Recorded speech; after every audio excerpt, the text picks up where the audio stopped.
Thank you very much for joining us. There's a very warm welcome to our other panelists, Akshita, Bhanj, who's joining us from Belgadia Palace.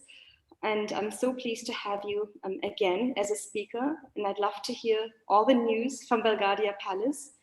Maybe you can then later say a few words about yourself. And Prabhakar, here we have a legal scholar, which is one example of the wonderful opportunity we have at OP Jindal Global University to really accentuate the multidisciplinary aspect of heritage so that we have the possibility to also collaborate and work with people from all the other schools, especially the law school, because whoever works with historic buildings knows that many of the questions are not only about aesthetics and beauty, but they come down to the nitty-gritty parts from broken pipes to very difficult legal questions.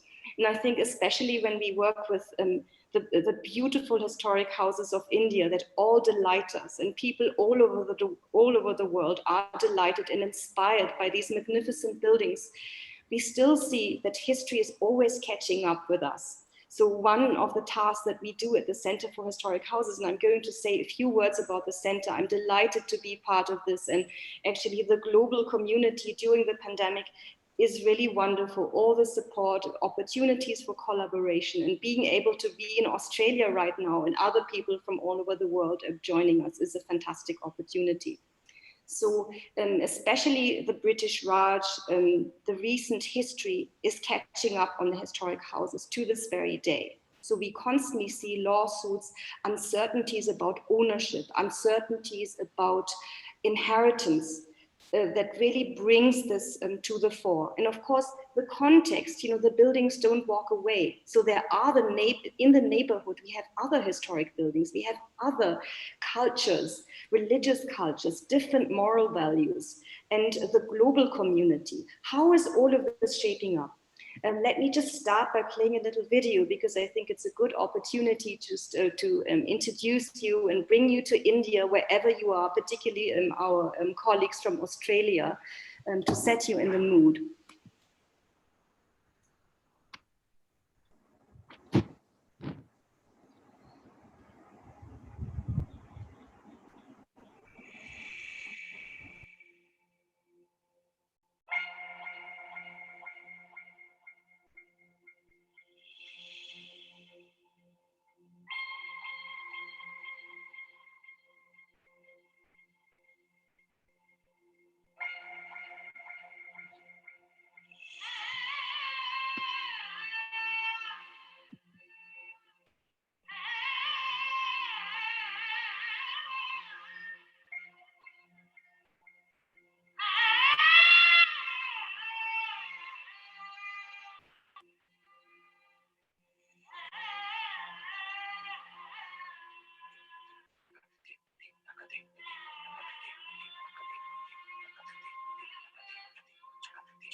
This is a beautiful initiative from my colleague, the wonderful photographer Amit Pasricha.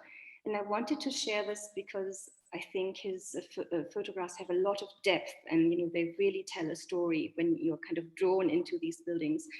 I also wanted to share this with you because this is what we are experiencing now, namely the transition from the historic house experience to the virtual. So we are all consuming digital content at the moment. And also you see these amazing buildings, but somehow they seem to be so apart from our existence. So when I started the Center for Historic Houses at OP Jindal Global University last October, I felt that there was a need to address particularly those buildings who are actually lived in, and to see how they can make sense to the people around and to the people all over the world. So something that we are doing is really building dialogues with different community members, with different owners of historic houses, but also with the world globally, because there is the recognition and the need to work together and to recognize the shared global heritage. So there's really the connection between the local and the global.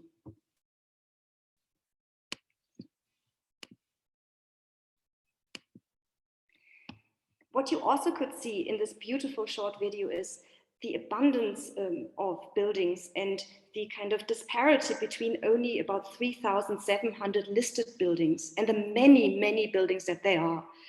In Europe and many Western countries and some other Asian countries, you have historic houses associations that represent the privately owned buildings. You didn't have that in India. So this is something, a gap that we wanted to fill with the Center for Historic Houses.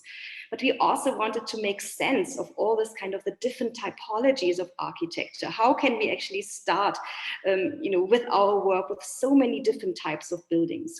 And of course, here I showed you some of the beautiful Mughal buildings that are still part of contemporary life, but still something that is no longer used, that is empty. So there's always the pressing and burning question of what do we do with these buildings? How can we guarantee their existence? And how can we make sense of them and embed them in our everyday life? In so many different varieties. You have a fortified building, you have a palace, you have a tomb known and recognized all over the world. You have a lake palace and part of the urgent need of conservation of water pollution. And how can we actually be just about water? How can we share this with everyone? And the colonial architecture, which you see here on the right, which is Rashtrapati Bhavan, designed by Sir Edwin Lutyens. How do we deal with this heritage, with this different heritage? Here I show you a beautiful watercolor by the Daniels of the Taj Mahal from 1801. And there it was already recognized that this is something that is admired all over the world. So it's this global heritage already came into existence then.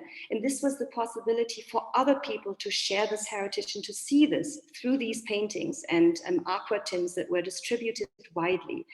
And you see this kind of romantic painting. And I think there's now a tendency to politicize the discourse, which is sometimes simply wrong or kind of exaggerated. So here, for instance, you often have arguments that this is, all not painted in a realistic way, but people forget that this is actually part of the tradition, of the picturesque tradition in romantic painting, which is not related to necessarily colonial or imperial visions.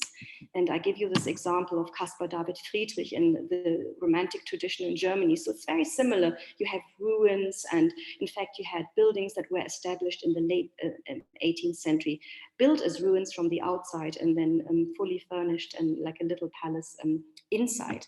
And also, talking about loneliness, talking about decay. So these were kind of much more general questions, not related to imperialism whatsoever. So here you have a number of the palaces that have collaborated with us. And here I've put them together by typology, but really we are dealing with many different types of architecture. So here we have historic forts that are still being used and used in a very, very different way. So on the left, you see Naga Fort outside of Jaipur, which is now used for as a sculpture part for contemporary architecture. something very new and the first of its kind in India. On the right, you see Ahilya Fort in Madhya Pradesh with the Ghats and the many temples and site of pilgrimage as well. And just recently, there has been a lawsuit dealing with the older question of putting buildings that belong to a princely family into a trust. But some of these older agreements, they have to be changed nowadays because even the money that was allocated is no longer viable nowadays to maintain these buildings. So what happens if you actually sell some of these buildings in order to maintain the other buildings and so on? What are these legal questions? How can we deal with them? These are very urgent, pressing questions at the moment that need to be discussed. And here below, you see a fantastic project by Aman Nath, who is the owner and director of the Nimrana Group. And I have invited him because I'm so inspired by what he does, because he just continues building and he basically defies the Venice Charter. And I think it's really interesting that it's India who's challenging these charters, and that we can say maybe they're no longer viable because they emerged in the context of the Second World War. And it's basically this idea, if you have a historic building, you need to build so that it looks different from the old. But why do you actually? And I find it's wonderful what he does, and it's so it has so much respect for the tradition, and it is not a Walt Disney kind of either, which is often the fear, behind the kind of Venice Charter. And so it's the idea of hospitality to continue building, to use these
Hi, I'm so sorry, everyone. I think there's some internet connectivity issue from Professor Esther's side. I'll try connect her again. Thank you.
Sushil, um,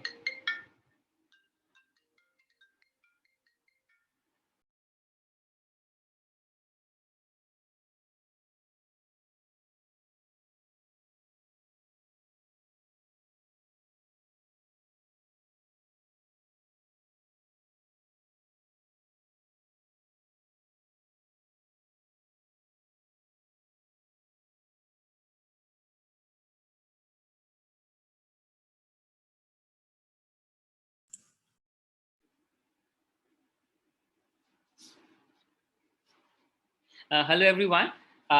We're trying to fix Esther's internet. Meanwhile, it has been suggested that I take over and speak my part. Hello everyone. My name is Prabhakar Singh. I teach at the Jindal Global Law School. I have been fascinated by Esther's work. I'm a lawyer by training, and particularly international law. And my only entry point into this subject is my recent work on the role of Indian princely states in the transformation and universalization of international law. So this is the theme on which I had been researching for the past few years. My plan here is to actually present my findings in relation to the Indian princely states. A bit of history, I think, a bit of history of princely states would be necessary for us to fully comprehend my own findings. Now, we all know that when we speak of India in the 18th and 19th century, there are at least three kinds of Indias actually that we speak of geographically and territorially. So first is essentially the parts ruled by the East India Company directly, and then we have princely states of large and small sizes, starting from the great Mughals and the great Marathas down to smaller units, but princely states nonetheless, and then tribal areas. So in a sense, if you think of India in the 18th and the 19th century, we have to actually put all the three territories together: the princely India, the presidency India, because the British East India Company had created three large presidency towns. They were big towns: Kolkata, Calcutta, Bombay, and Madras. So three large presidency towns and roughly 600 princely states, and the tribal parts of India. And tribal parts also had tribal chiefs. So we see some kind of governance that was not entirely British. Of course, as time progresses and as the British become more powerful and they kick out Dutch and corner French and Portuguese in one part of India, they become the dominant ruler of India. Essentially, within the law, from being the servants of the Mughals, they go on to become the masters of India, and that's how, in politics and law they progress. That's a bigger history. Now, my interest is limited only to studying uh, princely states in the 19th century. What happens in 19th century is that, unlike in the centuries before, international law changes because of developments in Europe. Uh, by 1648, Europe had entered into a treaty called Treaty of Westphalia, which actually fixed, which gave a new meaning to nation state, that every nation has to have a state. So Treaty of Westphalia gave boundaries to, to states. So you have French state, you have German state, and when that sort of period of war in Europe was over, the war was actually exported to the colonies, where the French and the British and the Portuguese are actually fighting about their own colonies. And that's how the idea of a state is transferred from Europe to India. It is the idea of a modern state is not Indian, but it is European. So that's how the idea is transferred. And of course, it is with that lens that states are actually being seen in India. So one of the biggest problems with princely states was that these were many of them were ancient subdivisions of India. They had come from way back in time. Some of them thousand-year old or 800-year old, and of course they went on sort of, smaller states also devolved in bigger states, devolved into smaller states. But this was a process that was happening, of course, also influenced by the presence of the European companies in the 19th century. I mean, what is decisive is essentially the Great Anglo-Maratha Wars. So the first war is the Marathas win the first war, but by the time of the third Anglo-Maratha War, that is 1818, the Marathas are decisively defeated by the British. So in that sense, if you start studying the fate of princely states from 1818, you see that the British actually inherited the rule over princely states from the Marathas, because Marathas were the dominant force, starting, from the north to south in Tamil Nadu. So really the dominant force. And at some point they were able to actually subjugate most of the princely states in India. So the Maratha Confederacy, essentially a family of 5 rulers, were ruling the country. So my interest is essentially to first say that the British actually were inheriting the Maratha state, and the Marathas had inherited or taken from the Mughals. So in some sense, we have this Mughal Maratha complex from which the British is actually inheriting this state, inheriting and adding land and territory to their princely town. So they started as a very small town, a very small unit, and they expand progressively into India's territory. So by 19th century, what we have is the defeat of the Maratha and complete takeover of India by the British. But what is happening in international law in 19th century is that we have a new definition of international law. And this definition said that not state or state-like entities become state in the European sense. So for them to be state, they should be able to defend their territories. So many of these princely states were not like the classic, states or kingdoms in the past, or even as big as, let's say, the Persian Empire or the Siamese or the Thai monarchy. Because if you compare the Thai monarchy with Indian princely states, you can see that the British had created a system of gun salutes to actually recognize how big these princely states were. So the Thais were given 31 salute, which was a very high number of gun salutes as compared to the highest number of gun salute in India, that is 21, according to the Mughals and Marathas. So there's progressive subversion of the princely states. And of course, what is very important in 19th century is that because the princely states are progressively being eaten away by the empire, they're trying to actually find their own position vis-a-vis international law.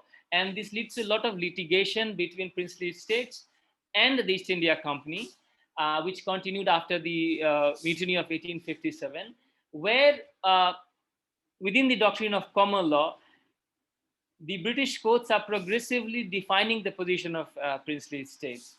And by 1891, it becomes very clear, and there's a decree by the British Crown that international law is not the law applicable between the relationship of the Crown and the princely states. So by the end of 19th century, the princely states has ceased to become full states in the European sense, which means they were some kind of semi-sovereignty or vassal states, but not full sovereign as you think of a French sovereign or a Dutch sovereign or a Portuguese sovereign. So therefore, 19th century is when the subversion is completely achieved.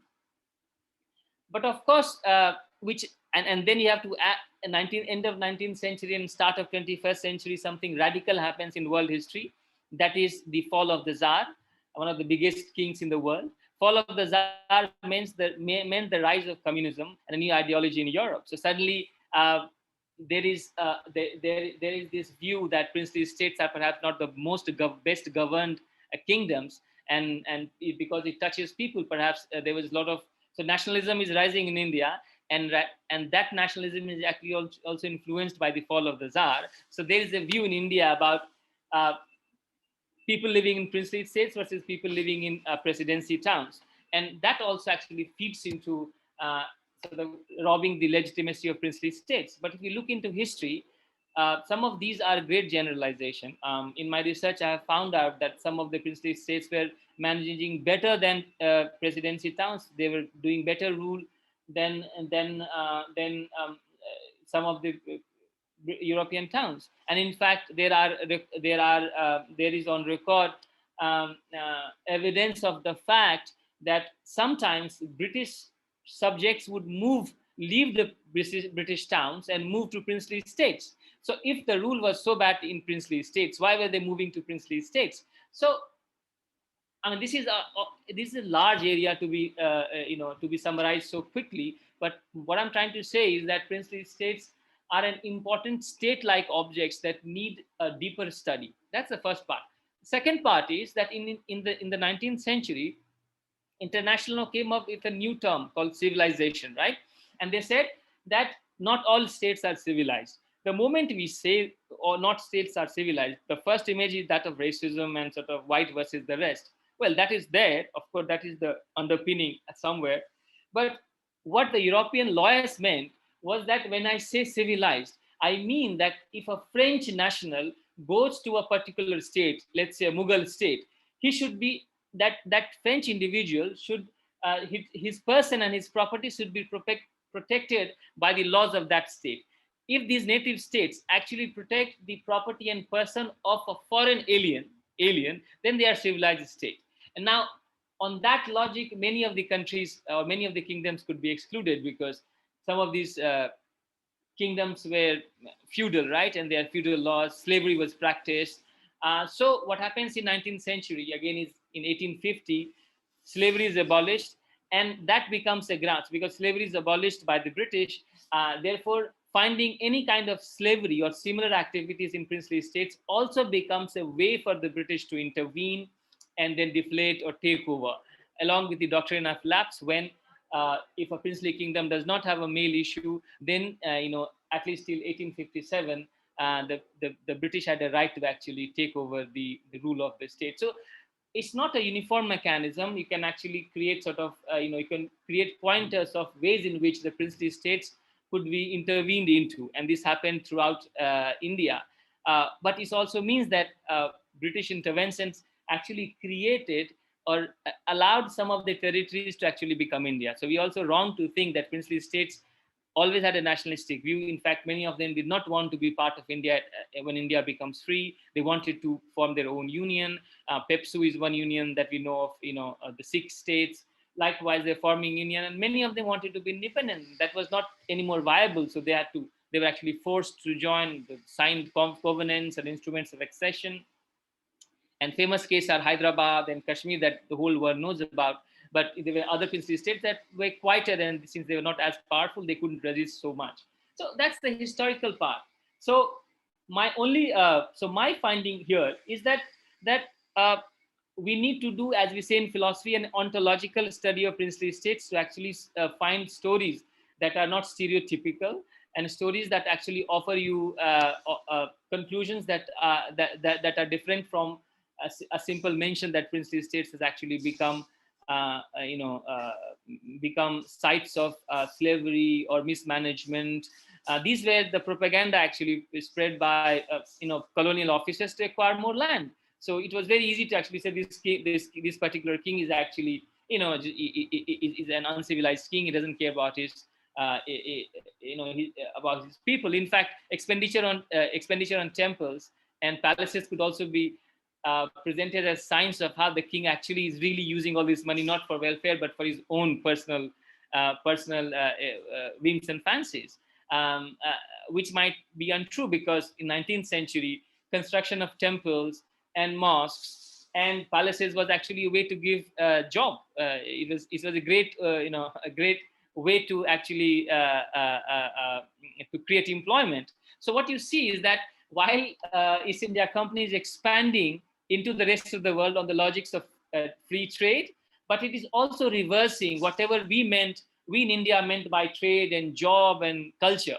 So what you see is a great dichotomy, that you completely suspending princely states from the family of nations on the one hand, whereas on the cultural side, if you are into Indian music, you know that so long as to the extent music presents culture, some of the music gharanas were actually patronized by princely states. So the famous gharana,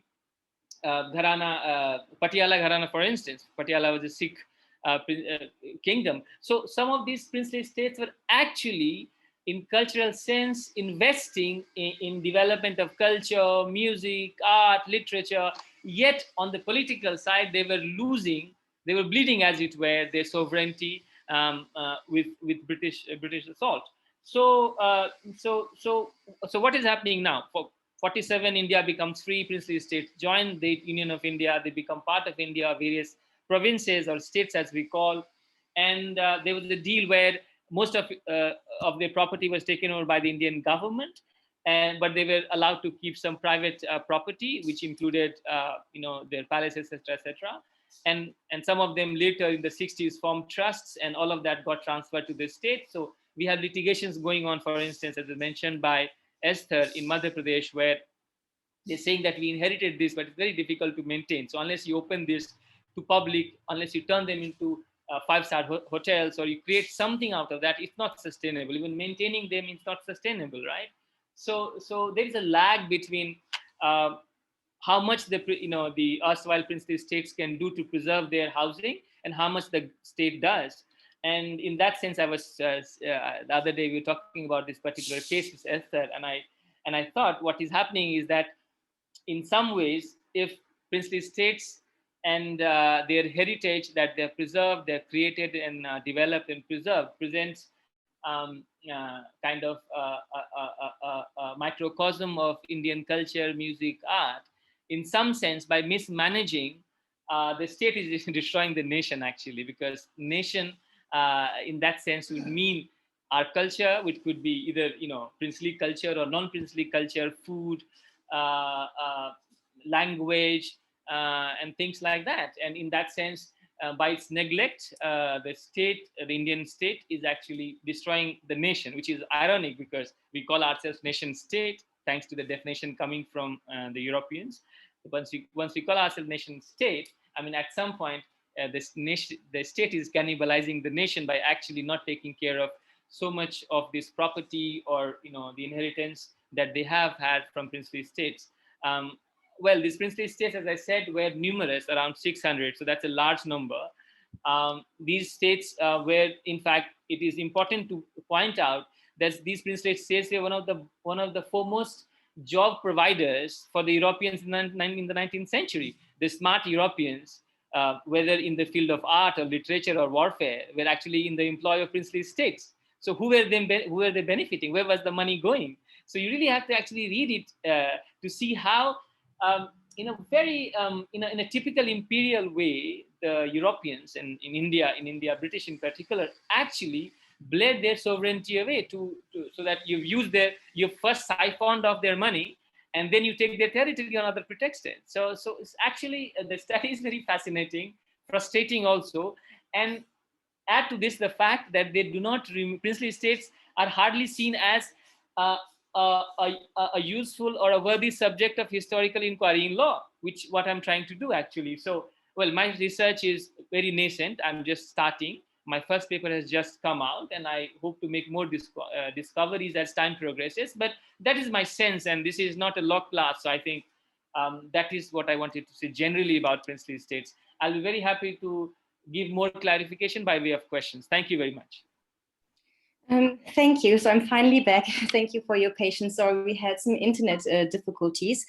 I would like to invite questions. And of course, I would really like to suggest, Prabhakar, that we kind of collaborate on this. And we are actually looking at the accession and what was happening, looking at these contracts and so on, and looking to what extent they still hold and what kind of amendments were made or need to be made. I think this would be a really interesting study to look at these legal aspects. In case there are some questions from the audience, I would like to invite you to use the chat to make comments or suggestions so that we can actually include them in the discussion. Otherwise, I'd like to continue with my presentation and then ask Akshita to present. And once I've started with the introduction, it will become clear why I've asked Akshita to present and how this is related. Thanks. Let me just go to screen share.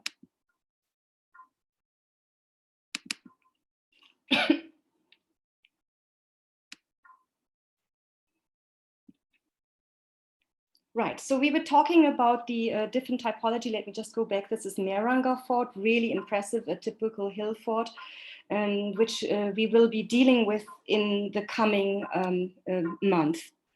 So this is just a few words about the Center for Historic Houses. It was established last October, and we basically have three stakeholders: the owners of historic houses, heritage experts and related industries, which could range from academics or conservation specialists, etc., to the public and the government. We have a very strong presence on social media, and really particularly as a result of the pandemic. And interestingly, this is a new research interest, and Enfilade is a journal which just issued a call for papers for those who are interested in this kind of transition of historic houses to the digital content. So this is very interesting, and of course we were all hit by this. This is not unique to India. So I really wanted to take this opportunity to develop digital strategies to help the historic houses and to address this need, and particularly find some alternative solutions to the pandemic. Obviously, the historic houses were particularly hit by this development because they largely depend on visitors, and particularly weddings. All of this, of course, was interrupted. So I would really like to understand and see what the historic houses did. To some extent, I have an understanding, but I would like to introduce our strategies that we started in May, and particularly during the summer months. So these are some of the research areas that we have, and we love collaboration. And as I said, dialogue is very important for us. And so far, we really encourage this, and we noticed that this is something that didn't happen so far. So this is very important, and I'm really happy to see the benefits, the immediate benefits of collaboration. So water and heritage, we really try to address the big question, connect the big questions with the field of heritage. We are interested in water preservation, water also for thermal solutions, thermal benefits. We are particularly interested in lake palaces. Most of these were constructed with artificial lakes that also served as water reservoirs. We are looking at the rejuvenation of traditional water bodies as well. So we're not only looking at palaces, but we're also looking at the smaller structures and how this can be used to benefit the local communities. We're very interested in the material culture and the colonial legacy, and not really to point fingers and only dwell on the past, but to really see how we can develop this. Because if we dwell too much on the past and kind of create these blacklists, I think it can also lead to xenophobia. One example, one student recently said, "You were actually the first European that I met, and you're not so bad after all." And I think this is a kind of negative development. And as someone who grew up in Nazi Germany, I'm particularly kind of familiar with this kind of discourse. I'm usually getting the beatings wherever I go. But what do you do with more complicated histories, personal histories? For instance, I'm half French, half German. I have a Jewish history in the background. So am I only 50% guilty? So how do we deal with these questions of, succeeding kind of generations who were actually not responsible for these things, but who still grew up in these countries? How can we have a conciliatory approach? So something that we are doing is, for instance, currently we are working on Patna. We are working on some historic buildings from the Dutch colonial period. And I'm consciously asking my colleagues from the Netherlands so that we can actually go forward and see how we can have a dialogue now and to contribute something to the country and to have this kind of interaction between the East and the West. We are also looking at Rashtrapati Bhavan, Sir Edwin Lutyens. And again, these things in India, it's not something that comes up only now, all of a sudden, like we have some of the discussions in the UK, because people live here with these historic buildings. So what do we do with them? How do we use them? Now there are current discussions about the central vista. How can these things be imposed? What is a democratic process? How do we deal with this? How do we teach heritage to children? How do we deal with the aspects that might not be so political, or maybe they are? Currently, we are looking at furniture, and interestingly, we're looking at the body language. So, for instance, if you see the Viceroy and Mahatma Gandhi, you see the body language is telling a different story. They are smiling, but the knees pointing a different direction. What kind of furniture was designed? Was it heavy? Could you move it, or was it more mobile, not so mobile? How was this used in different contexts of the rooms? These are really exciting questions that haven't been looked at. And of course, we are looking at the history of collecting and display, which is a very important topic, but somehow India has been underrepresented in this field of art history. So we would like to introduce this new field in India. We are planning a very exciting conference with Kavita Singh, who's a fantastic art historian and scholar. And the Center for Historic Houses, particularly looking at palace museums, their types of collections and the way they displayed it, and how this was different from the national narrative with the national museums that were created in independent India. And we are starting a very exciting collaboration with Celana Palace. They are starting a new museum, and we are currently working on the exhibition, an exhibition that is perhaps a little bit different from the usual ones that we see that are only dealing with the family history. We are planning a more thematic approach. I'm not going to say more about it because it's going to be a surprise. And we hope to be ready in the spring. We'll be working on this for about 6 months. So these are the kind of big questions that we are asking at the Center for Historic Houses. And our main concern is to preserve historic houses, to ensure that their relevance and benefits to society, and to build community, both locally and globally, because we are dealing with many different types of audience. So water, sustainability, thermal aspects of living is one aspect. Historic buildings, health and well-being. Historic buildings, landmarks, and the beautification of cities. Historic buildings and social entrepreneurship. This is why I particularly invited Akshita today, because this is something that she is very strongly advocating. She's done some very exciting projects. It's really remarkable, and she's very, very young. And this is also so lovely. I was very inspired by what she was doing. And we are having people working with us in their 20s and over 84. And this is wonderful to have these different generations and to see these different narratives, because we are dealing with people who actually experienced the time of the princely state firsthand. And so the Center for Historic Houses is strongly advocating knowledge exchange between the owners who experience this, who are dealing with the first-hand history, day-to-day problems, and academics. And we are looking at historic buildings in the larger world, which is especially important in the context of India, with so many different influences, which you can see everywhere in the food, from chilies that never existed actually in India. This was introduced by the Portuguese. So we also have these things, that are changing. Culture is not stable, it's not in a vacuum, and it continues evolves, which is true for furniture as well, that we can see. During the time of the Raj, we had, for instance, 2 different dining rooms, one for foreigners and one for Indians. So Indians were sitting on the floor, and for the foreigners, they had tables with chairs. But nowadays, most people use chairs and tables. So it's not necessarily something that is foreign, but it's, it's kind of becoming part of the culture.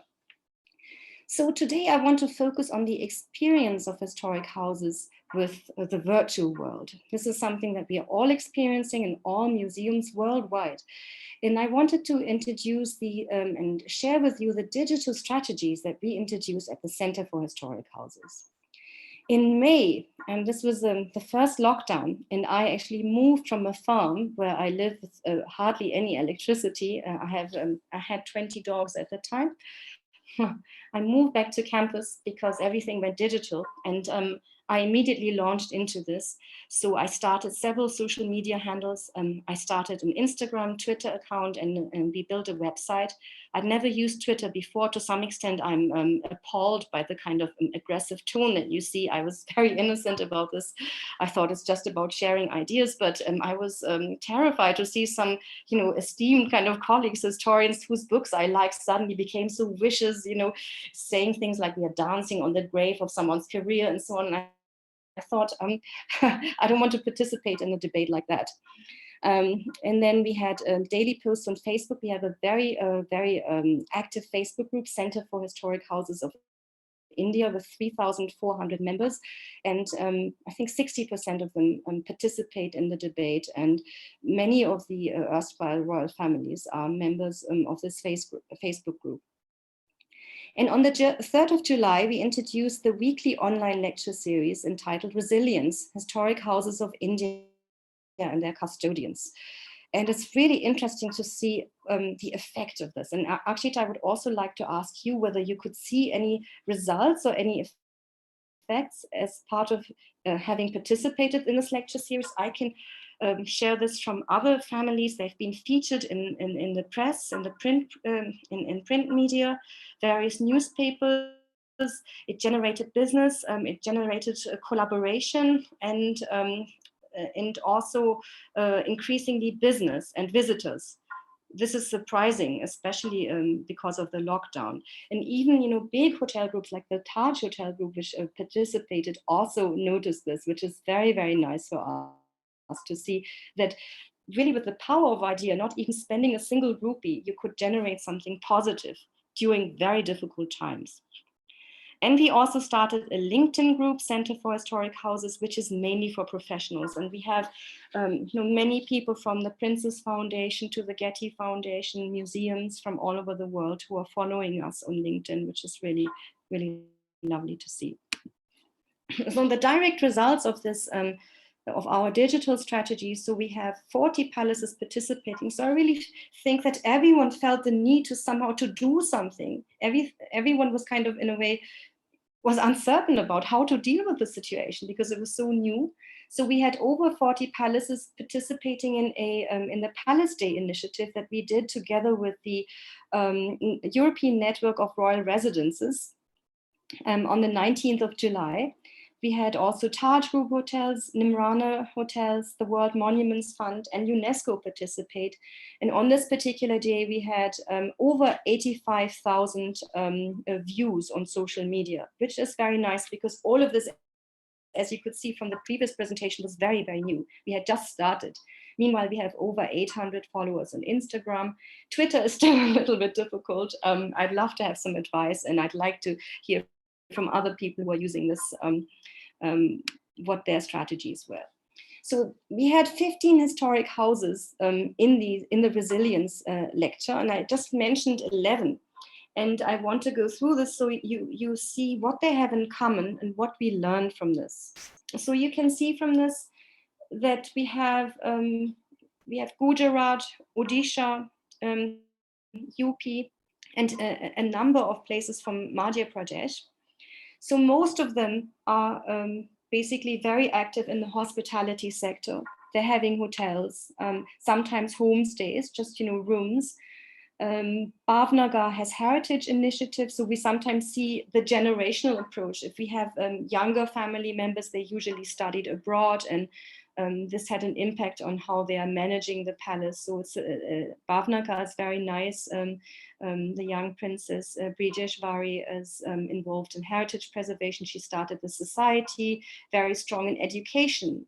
And Nimrana, of course, is the example I mentioned earlier about adaptive reuse. And so we also see people who were not necessarily born in a palace, but actually moved into the palace. In fact, even Akshita wasn't born in the palace, but it's so nice that the family gave a kind of carte blanche to the younger generation, said, no, you do something with this. And so we have many different stories and ways of dealing with this. Sometimes we had stories like in Jamnagar, where people actually moved out and live now, like we see in England, more in the gardener's cottage and so on, and either using the big palace as a hotel, or in some cases we had people clearly struggling, especially if they didn't have an heir, and especially if there were constant litigation. So in the moment we have litigation and legal uncertainty, we almost always see that we don't have these normal kind of initiatives that most of the families are doing, because most of the families are involved in education, various charitable humanitarian causes. This is something we observed everywhere. And this is really the takeaway, that it's not only about the historic house and the property, but it's really the social impact on the local community. So in Dandlot, we had indigenous animals. We also have a farrier institute, the only one in Asia, and Mavari horses, very interesting. They have a school as well. They're very active there, charitable there. Belgadia Palace, we'll hear more in detail now. Hamid Manzil Palace, only recently the litigation was concluded, and now we have different family members, inherited parts, and together I think they want to revive the palaces, also probably for hospitality. Currently, the Hamid Manzil Palace is used as a library, so really very, very different uses. And Jamnagar, I'll talk about this a bit more in detail later. So we have the history during the British Raj of patronage of the arts, of also buying jewelry from Cartier and so on. So really Cartier very much dependent on the Indian Maharajas for beautiful creations of jewelry. And Jamnagar was very strong in sports, for instance, and even the children had this very competitive education and semi-professional education in sports. So Ahilya, as I mentioned earlier, is currently in litigation, unfortunately. So the situation is unclear. And they've done a lot, and I think we should really mention this and be aware of this, everything they did to restore local temples, because many of the over 200 properties that are part of the trust are actually religious properties, temples or gods, and they have taken great care of them. They've done a wonderful job in the restoration, conservation of Ahilya Fort, which is one of the most beautiful heritage hotels in India. And they did a lot to support local crafts. So I really hope that the government is looking at this. And I would like to write a report, so this should be shared with the government and the people to really study the concrete impact of the erstwhile royal families on local communities. And something that is also worth noticing is that we have collections in historic houses, and there are palace museums. In England and in the Anglo-American context, we talk about historic house museums. This as a typology is not very clear in India. This is something we are introducing now, and we want to study this and accentuate this. Also, the category of palace museum is not officially recognized. So there are, for instance, a few initiatives like Sahapedia, for example. They did a survey of the museums in India, but the palace museum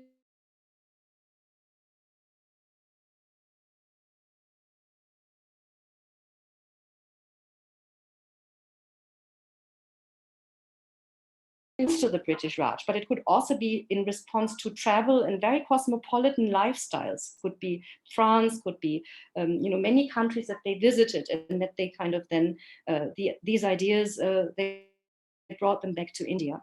And very interesting is Salana Palace with the biggest cactus garden in India. So here, for instance, you have two examples, and you see Mahmoodabad. It's the whole question of maintenance. And during these decades, really, of litigation and legal uncertainty, of course, the palaces are falling apart. And this is a very, very serious problem. And Mahmoodabad is a wonderful example because you really see the extent of peaceful collaboration and coexistence between the religious groups. So here, for instance, you see that a member of the royal family was officiating in a Hindu ceremony, or the other way around. In Rampur, you had a Hindu participating in the Islamic ceremony. These are the kind of the narratives you don't hear officially, and they're very interesting for us to know. And both of these are examples of the cuisine. And kingship and cuisine is a very fascinating topic, and also of very old cookbooks that deal with aphrodisiacs, with pleasure. Even in Mandu, you had this in the 15th century, even earlier in the 13th century, earlier than the European examples. You have these illustrated manuscripts with recipes, and this is something we'll be looking at, especially in the context of Salana Palace. So the whole idea of the resilience lecture came about because of the pandemic. And so we really wanted to see, how do people act and perform under hardship? Why are some defeated and others not? Why do some come up with innovative ideas and others just give up? What is it that makes people so resilient? So really, resilience became the guiding idea for our lecture series. And the beauty of this lecture series was that we created a community of scholars and people also who couldn't travel, of course. So it was a sense of liberation to participate in this. And I myself also participated in a number of talks in New York and England. I was able to reconnect with old colleagues and even find new friends, which is wonderful.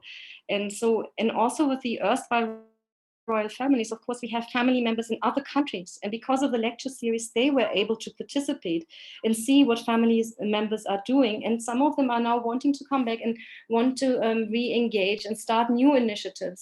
So a number of initiatives came out as a result of the lecture series. We are planning a wonderful summer school in Missouri, for instance, with a royal family of Kapotala, and a few very interesting business and relationships started as well. So here you see some examples of this. Here, for instance, you see this is a Nimrana property. Look what it looked like before, the bungalow on the beach, deserted, and nobody wanted to touch it. But someone like Amarnath came along and he brought it back to life, that you can see below. You can't even recognize it anymore.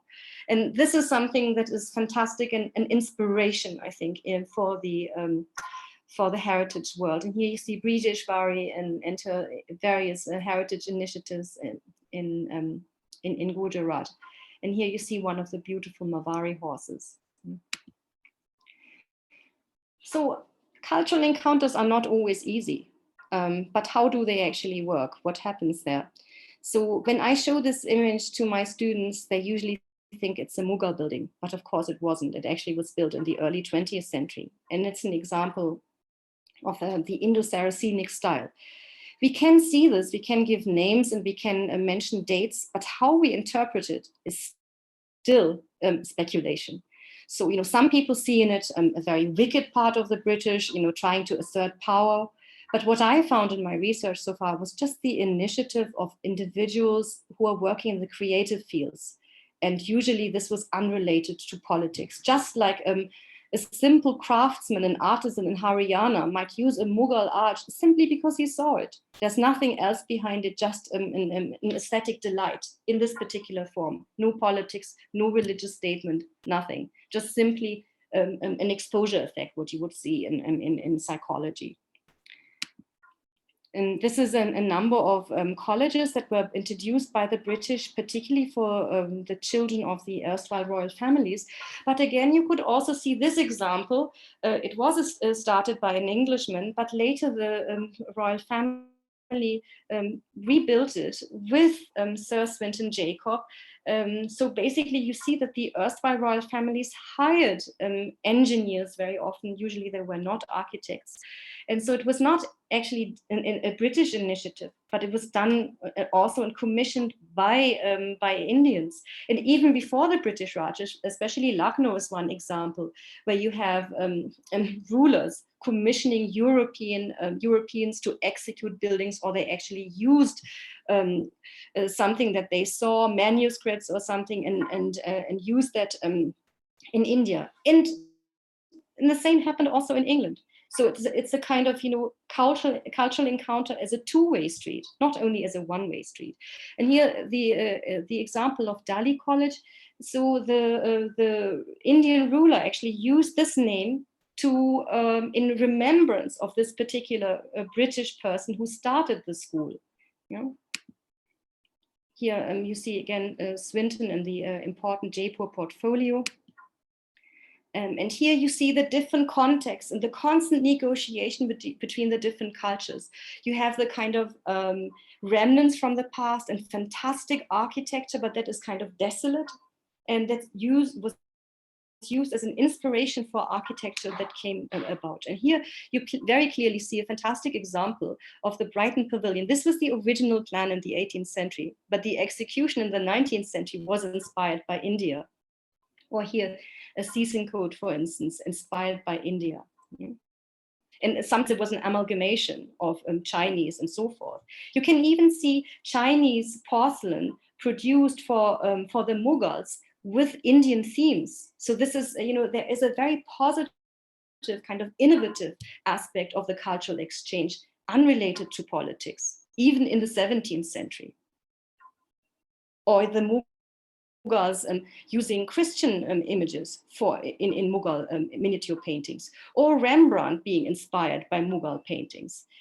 I think we should accentuate more these positive aspects also of cultural innovation. And I want to give you one example also to see how these different worlds at times came together when the Maharaja of Kapurthala traveled to Vienna. And this was reported in the press, and this was a, really exciting. But even, earlier in the 18th century, when, for instance, Tipu Sultan sent some people to Versailles, you could see the famous painter, the female painter, Vigée Lebrun. She spotted the people from the south of India in their gowns, and she was delighted. She wanted to paint them, and she did. It was difficult because in the Islamic tradition, you don't really paint humans, so the king actually intervened. So sometimes this kind of exoticizing, and again, even in India, you could find a ruler who would exoticizing the West, because simply whatever is novel or different would be appreciated, whatever is rare, simply as, among the elite. So he would participate in everything that the cultural elite in Vienna would participate in: horse races, opera, at the ring that you could see. And here you have a kind of bizarre situation, because he brought his wife, but she still lived in Purda. And Purda meant that she was secluded. She couldn't go out, she couldn't receive visitors, and she couldn't participate in these cultural events. Yet still she was exposed to these, and certain things were allowed. For instance, she was actually allowed to have piano lessons. And one day, when the piano teacher came in, he found her playing a naughty song, this one. A smart and stylish girl, belle of good society, not too strict, but rather free, yet as right can be, never forward, never bold, not too hot and not to hold. Just the very thing I'm told that in your arms you'd like to hold. And join me, tarara-boom-dee, tarara-boom-dee, tarara-boom-dee, and this tarara-boom-dee, tarara-boom-dee, tarara-boom-dee. So, and interestingly, this was a song that was popular at the time in dance halls, but in the same month when the Maharaja and his wife were in Vienna, this was actually performed in London here by Gilbert and Sullivan. And here he was actually making fun of the British Raj and the kind of company limited, you know, as something. And he kind of introduced this theme of a king who lived in an island, and now he wanted to be everyone. Everybody should be like him, and everybody should be a limited company, and so on. So you see how the British Raj was sometimes politicized, how it went into popular culture, how a young Maharani would perform this music unaware of what Gilbert and Sullivan was doing, but all of this was happening at the same time.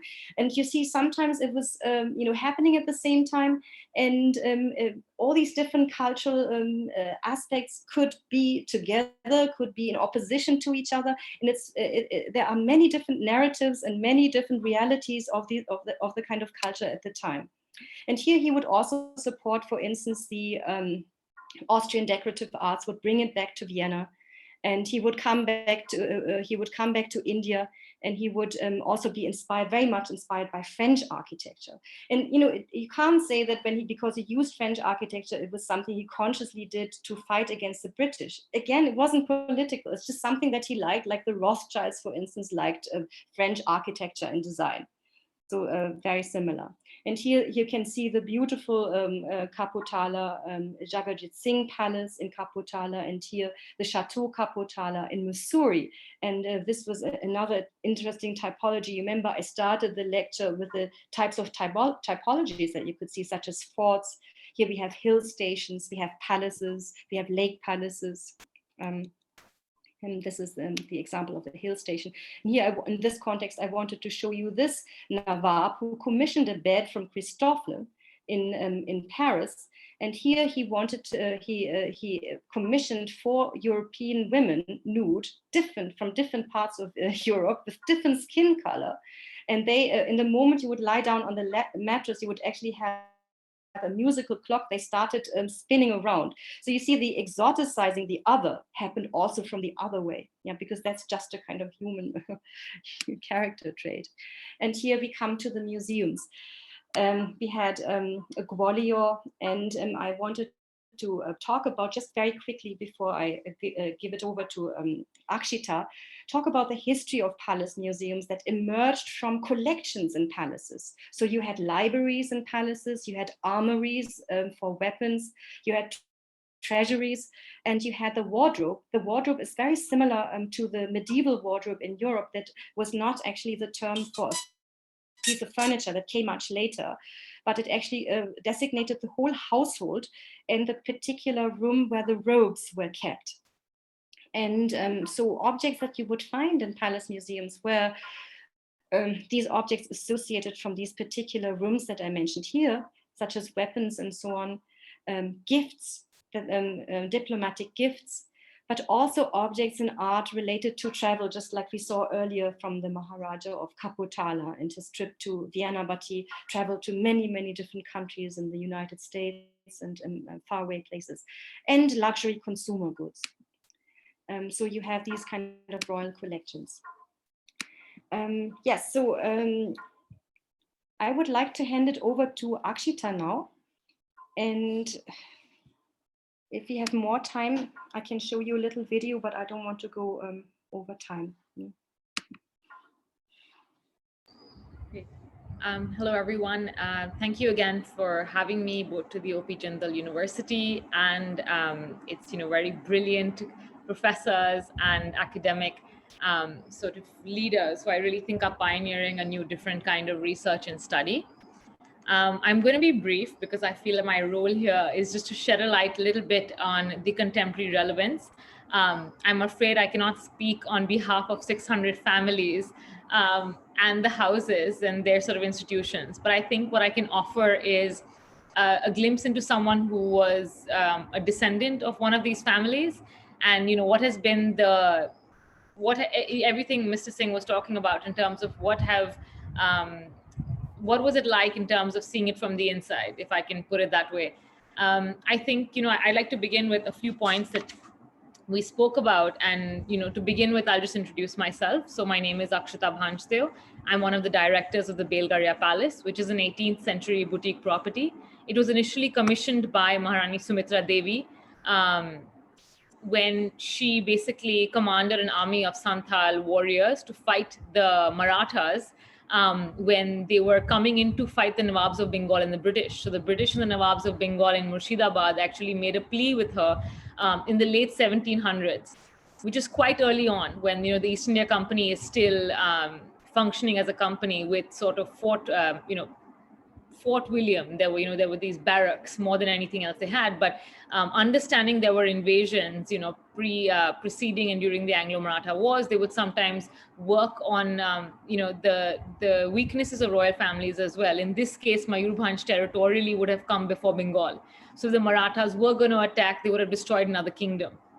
And so Maharani Sumitra Devi, being a female, having a very young child and heir, but not having a husband, had to make the decision to sort of do this. And she did, and they won. They won over the Marathas, who were considered brilliant warriors, and a lot of them were mercenaries. They were called Pindaris. So in honor of her valor, they sort of gifted her European houses, or gifted her the opportunity to build these houses. And so, like Mimi correctly mentioned, there was a British engineer who was making, and at the time Calcutta was still developing into the British presidency that it was, commissioned Belgaria. Belgaria was, as I mentioned, a guest house for European visitors who came to invest and meet with the royal family. Something I want to, and Belgaria was something that was one of the properties, like Mr. Singh said, during the merger towards the Indian Union. It was agreed that Belgaria would stay in the property. There were a lot of historical reasons why, including a very dear love story with one of my ancestors. And I feel, in fact, it was one of the smallest property, if not the smallest property the family had, because I won't go into details of the family history. I don't think that's necessary for today's lecture. But what I will add was, just for context to our global audience, Mayurbhanj lies in the east of India, is one of Odisha's largest districts. Odisha is an eastern state on the coast of the Bay of Bengal. And Mayurbhanj was part of the Bengal States Agency. So it had a largely Adivasi majority. And the Britishers did treat royal families who had Adivasi natives very different to the ones that did not. We see how this rolls out politically and economically. But one thing that my family was very certain about was that what would be the role of states like Mayurbhanj, which had Adivasi and mostly different tribal communities, over 30 different kind of tribal communities, who would be fighting for their rights, and who would think of them in a new nation state of India. And so, something my ancestors did was they actually tried to make Mayurbhanj its own principality, in terms of they ideated and thought of it either as a union territory because of its size, because there were 600 families, but they offered very different things to the new Indian state. Even though we were large in size, our GDP wouldn't have calculated to that much, because we mostly were agrarian, or we worked on very small, small or medium-sized enterprises. I would say even small enterprises. But something interesting was the fact that this vision of democracy they had, only lasted a year, because Mayurbhanj, my ancestors, decided to make it a constitutional monarchy and actually found a Lok Sabha and a Rajya Sabha and run it as an independent state. And it got bankrupt in 1 year. And that's a point that you can either call that as a success or a failure of an experiment of this royal family. But I think it's a very interesting point to make about how we cannot overlook greed and power, because if one family has held power for 1,000 years in one place, even if you conform to democracy, it is so nascent. We are so infant. We are the infant stages of understanding our democracy. And so it was unfathomable for 12 men to suddenly decide what to do with the state treasury, because they're not bound by the same ritual and tradition the royal family is. which is where they are bound by, whether that is a code of conduct by priests, it's a code of conduct by the community, it is the public which is invested in this family. And something that very few people, and I would like to bring up on, is one, Mr. Singh had spoken about, he was quite surprised that the princely families have been at such a low level of any kind of academic research. And for me, being a descendant of this family, the psychological research, the sociological and psychological, influence and impact this community has had, and that has happened to them in the last 75 years, is remarkable. We're talking about a community that is extremely tight knit, that has predated the Mughals, has predated the British, or any of the other colonial powers. Some of them actually trace their lineage to the mythologies or the epics of the Indian subcontinent, which is the Mahabharata and Ramayana. So when I loved the way you phrased that, where you said that the state is or we can say in some level, these were the last vassals in the truest sense of what indigenous India might be. I cannot speak for every family, but there is a sense of, whether that was patronage, whether that was ateliers, whether were karkhanas. If you even look at the rise of palaces and infrastructure within India, you'll mostly see it when there was a lack of jobs available in those communities. So massive infrastructural projects, whether that was building railway lines, steam engines, working with the British, came out of the fact that India always needed money being churned in economically. It was an economically viable option to keep building infrastructure, collaborate with the best minds. I think the royal families almost looked at the colonial powers coming in, not during the time it was still in the initial stages, as a way to build global trade and be able to really, make economic powerhouses of themselves. And I think that I grew up, I was a descendant of a family, but at the same time, I went to a convent French school built by a certain Claude Martin, Major General Claude Martin. He was obviously French, and he built these, schools, which was Daily College is a vestige of that thinking as well. So we all grew up on this inherently British syllabus, which whitewashed our own history. So even my education painted royal families in either two ways, which colonial systems do. They infantilize them or they feminize them. And when I say feminize them, in a way to make them look as children who need help, they can't manage their own affairs, or women in distress. Then they play up parts of the princely India, which, as we know in history, you cannot look at history as black and white. You have to look at it as gray, and not in a vacuum or in silos, but at a time. So things that were played up were, of course, the stories of the Maharaja's luxury cars, which was a blip in the history of these royal families being alive. They were seen as, people who couldn't handle their state affairs. They were seen as people who, wild, barbaric acts went on in. They were seen as and the biggest lie, which was told, that they were hand in glove and colluded against their own subjects. And I think that, something that I needed to point out here was, economically, it made it seem like these people had just abundant pockets. But the truth of the matter was, they were neither liquid rich in terms of, money flowing in, because they had thousands, if not even more, checks and balances in place to not have them access any kind of economic lack of better words, pocket money. They received a stipend which was so, cut and dry, because they had ministers, they had priests, there was a sense of these people not living their lives. They were actually told every day that they were born to serve. They were servants to God and to their people. They did not have, and at some points lacked, the individual choice to make such large economic decisions as the British portrayed them to be. Asset-wise, they were not as rich as well, because there were a lot of legal reasons why their properties did not belong to them. It sometimes even belonged to gods and goddesses in their name, or trusts and foundations. The idea of CSR was not born by the British or the Americans or the conglomerates. If you look at the biggest industrial conglomerates in India, including the Tatas, Mittals, Ambanis, even the freedom fighting movement, Gwalior was on this panel, and we heard about how Rajmata Scindia had funded the BJP in large part by her own private money. A lot of them post-independence, knew they had inheritance taxes, knew they had the land re-administration, knew they lost a lot of private estates. So the public relations that the British did to the Indian people continues today. It is a very small fraction of people that realize that the Indian administrative services and the civil services were actually made up of Indian people. It was always Indians and Indians on both sides. But the whitewashing that has come and that still stays today is quite alarming. The only way that I relearned my own history and my family's history was by studying in New York, where a professor of mine in my college, made me stay back after class. And he was an Indian professor of politics and law.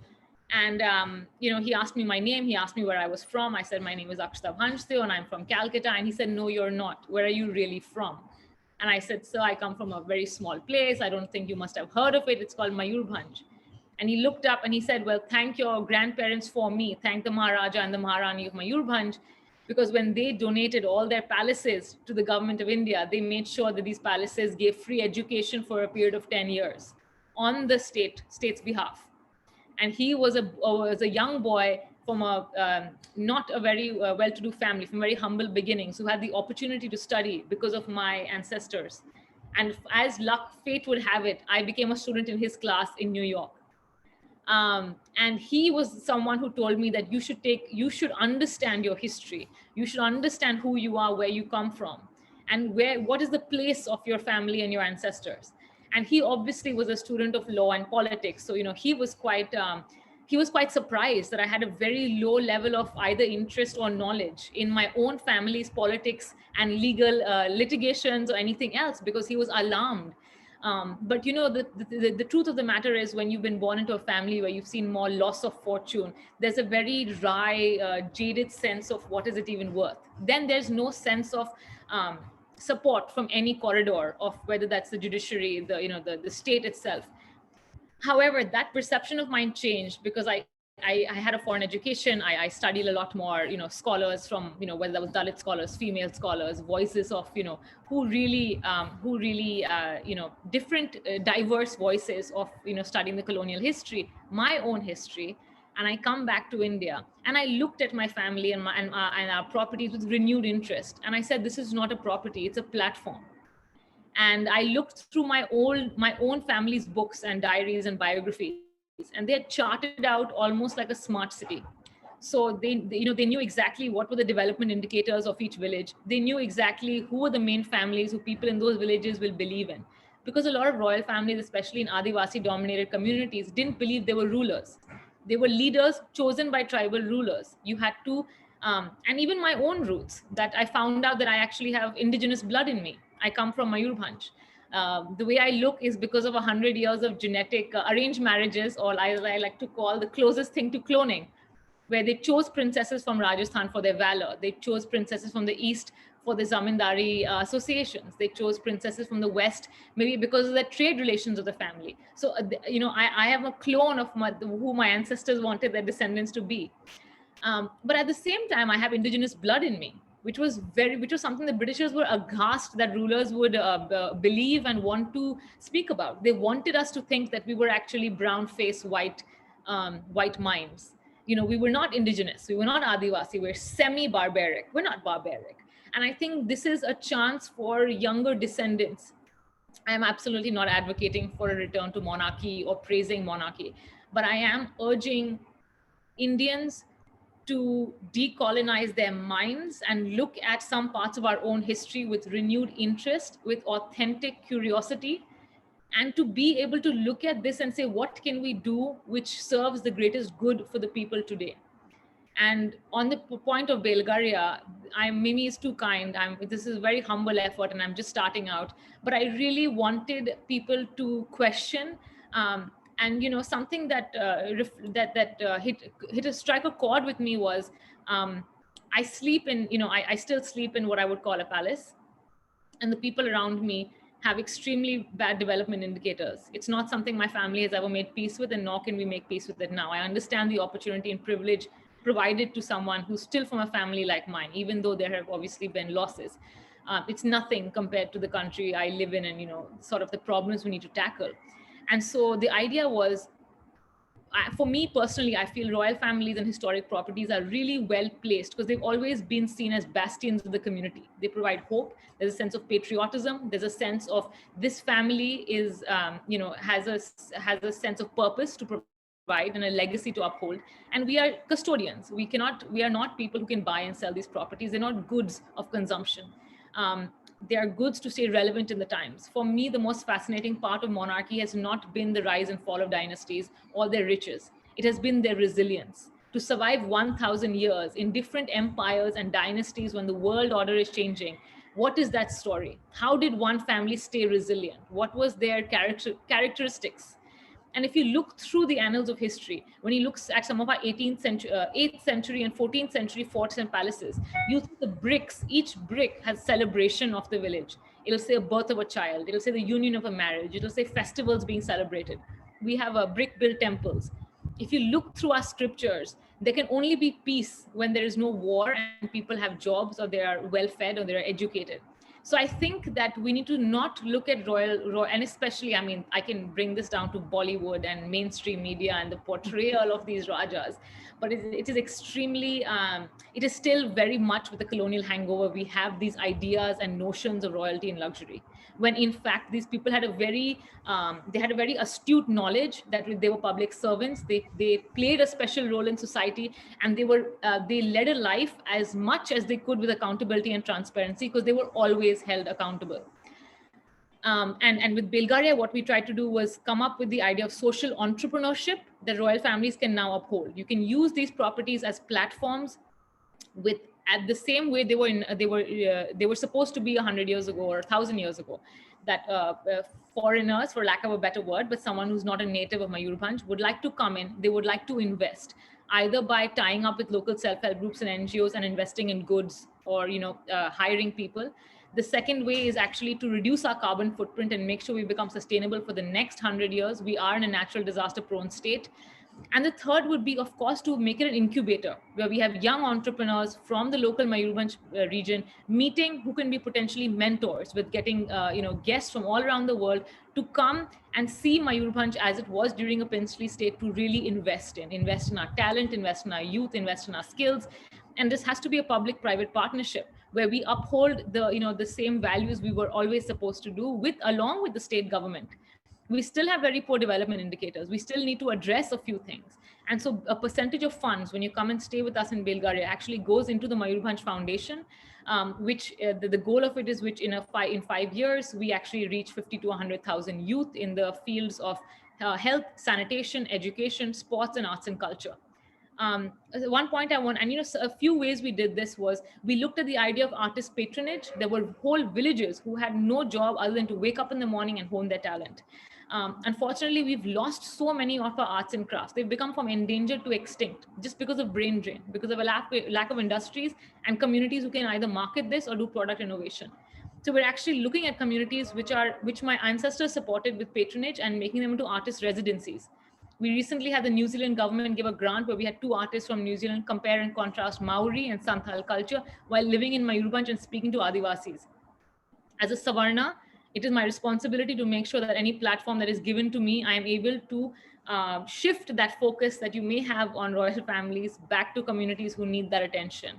I also think that the role of royalty families has, I'm going to be very honest here, has really become something where it's considered, luxury or sort of societal. And I think we need to turn that gaze away from making it, about the Cartiers and the Aspreys, even though that can be quite delightful. And there's some humorous anecdotes with Maharajas with that, but that is such a small blip, in the role that royal families can play. We should really look at it with a renewed sense of interest, like I said, both legally, because I'm sure Mr. Singh knows more about this, but in terms of what the Chamber of Princes was intended to do. what were the role of these Maharajas going to be post-independence, and what was denied to them. And if it was denied, what were the reasons for that? What has been the opportunity cost? Who is asking the questions to the state? Belgadia, for example, has asked for its merger agreement, the Right to Information Act. We've been asking for a merger agreement for more than 75 years. Half of the families don't even know what they had promised to the Indian Union and what was promised to them. In our merger agreements, the Indian Union had promised to us, with Mr. Sardar Vallabhbhai Patel, that we would make sure that there would be scholarship for children that we paid for about 50 to 100 years in, say, Banaras University and a few other universities in British India.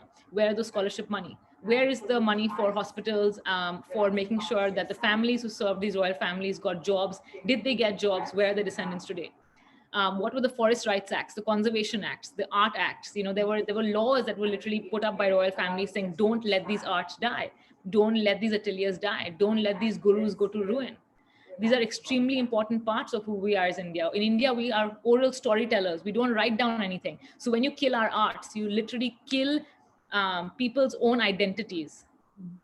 And you know, my last point will be, the only time the Indian state recognizes the importance of royal families is campaigning and elections and tourism. So either we become these de facto global ambassadors, and we become like the Indian Maharaja stereotype that you see in the Indian airlines. We're smiling and we're bowing down and we're talking about our old laurels, which again is such a small niche, a niche concept that has been brought to spur tourism, which is still fine, but at the same time, give them their credit and give them their due. And the other time is elections. Most people don't know that we had a prime minister who was from a royal family called Manda, VP Singh. We also have royal families in almost every state. We call them dynastic elections, but at the same time, who is fighting in these jungle belts, in these counterinsurgency belts, in these belts where tribal people only trust them? My last name is Bhanj. I come from a family in Chhattisgarh where my great-granduncle was shot 75 times on the steps of his palace in Bastar, because he was supporting Adivasi rights and thought in 25 years in the 70s that the government of India had not done anything for Chhattisgarh and its tribal belt. So recently the Bharatpur royal family, when someone was shot, 30 years later, they got justice on who shot them. So, I mean, we need to understand, like, I'm bringing this all up because I think there's a political, there's a social, there's an economic relevance to talking about these families today. We need to understand almost the way it was done post-apartheid, a truth and reconciliation committee, because trauma runs deep, misunderstanding and confusion runs deep, and these families have become dinosaurs. And I think we need to stop painting caricatures and stereotypes of them and really understand, do they have a relevance? If they do have a relevance, how can the Indian state utilize this and do it for soft power politics if there's nothing else that they can do, but serve as custodians of a few arts which they are recognized in, where they recognize these communities and they already have open dialogues to be able to help and work with these communities. It is very hard for someone to come from outside and make change, but someone who's been there for 1,000 years might know something of how to get it right.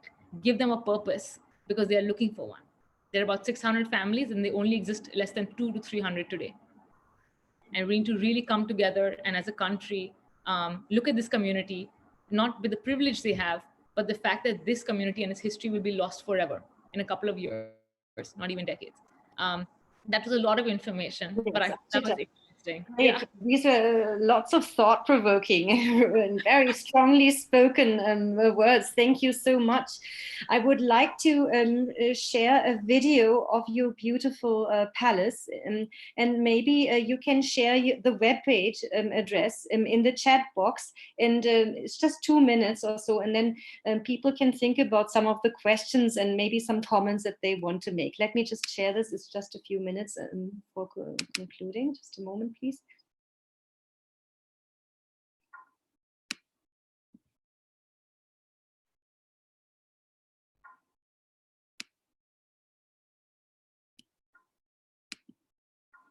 For some reason, I'm not able to. Here, okay, slideshow. There we have it.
Thank you.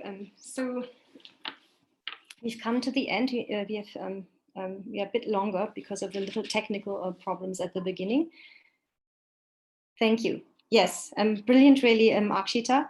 I think there is, yes, especially away from this kind of voyeuristic, silly image that we see in kind of Bollywood and the media at times. And at the same time, you know, let's say we don't live like Louis XIV anymore, but it's still fascinating to study the art history and the decorative arts and the beauty. And I think this is also important for India to say that, you know, we shouldn't pit one against the other. There are the social causes and there are the palaces. It's important to also see that India has a wonderful arts tradition of textiles, of you know, paintings, anything. And the luxury should also be associated with India. It's not only a place for cheap labor. And, you know, this is how it's exploited. And so it is important to accentuate this connoisseurship and this patronage of the arts. And at the same time, the charitable and the social needs that are still present.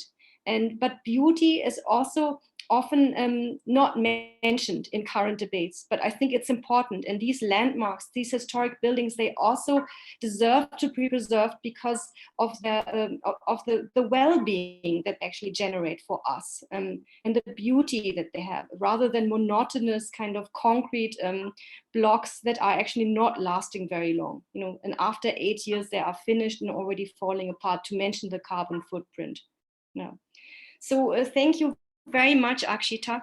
So whoever's interested in hearing more, please have a look at Belgadia, the webpage. I hope you'll soon be able to travel again.